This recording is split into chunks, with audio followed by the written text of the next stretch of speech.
In our first video, we discussed how Paul O'Neill, the newly hired CEO of Alcoa Aluminum, transformed that company by focusing first on what they already did better than any of their peers: safety. Why would he start there? How could that be a lever for change? Well, let's begin by looking at how most organizations think about safety. They view safety as a cost and a liability.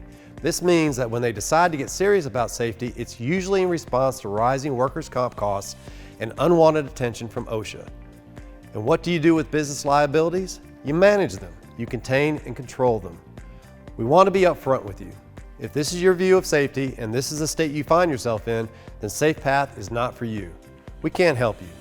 There are lots of other firms that can help you achieve more acceptable injury rates and bring your costs to a more reasonable level. But if you see your people as an asset and safety as a potential strategic advantage, then we can be of great assistance. We believe what O'Neill believed, that people, even fallible people, are your business's greatest asset. He came to this conclusion through direct experience. Like most leaders, he didn't start his career at the top of the organization. He held many lower-level jobs as he rose through the ranks. This provided him with a perspective and opportunity to evaluate all kinds of leaders. In his own words, "I observed qualities and traits of the people I reported to that I respected and liked a lot. And I also had a fairly long list of things that I resented and hated and thought were not the right way to lead an organization. So I was determined, on the one hand, to emphasize the things that I thought were good for human beings and to work hard every day to eliminate the things that I didn't think were in the right direction." What did O'Neill mean by emphasizing things that were good for human beings? Well, he flipped the paradigm.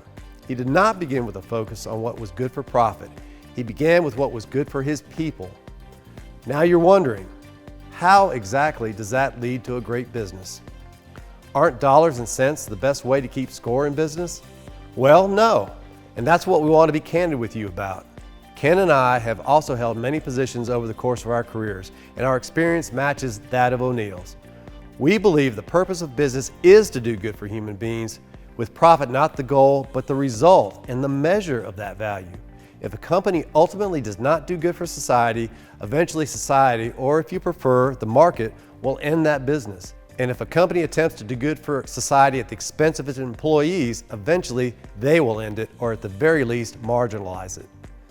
Once you see your business as an economic engine for the common good and you accept your moral responsibility to your employees, you can begin to move beyond the transactional relationship that defines the profit-expense model.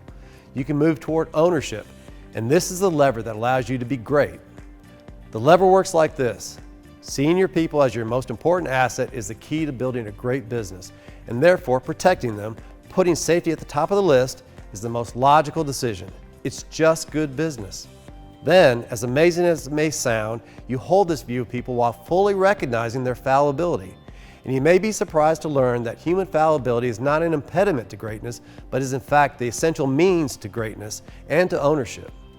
A person who is not given the opportunity to fail can never own their responsibilities. But a person who can fail has the ability then to learn and grow from it and to find meaning and purpose in their job.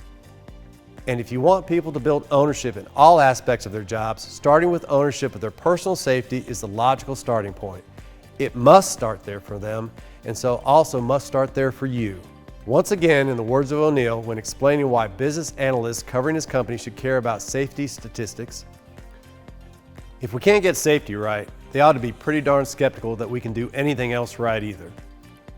Building a great business founded on safety begins by a company owning their responsibility to their people and creating the expectation that all team members accept responsibility for themselves.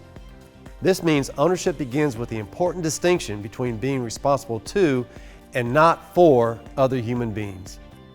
Join me for our next video as we discuss this critical key to building a great business based on safety, understanding the difference between being responsible to rather than being responsible for your people.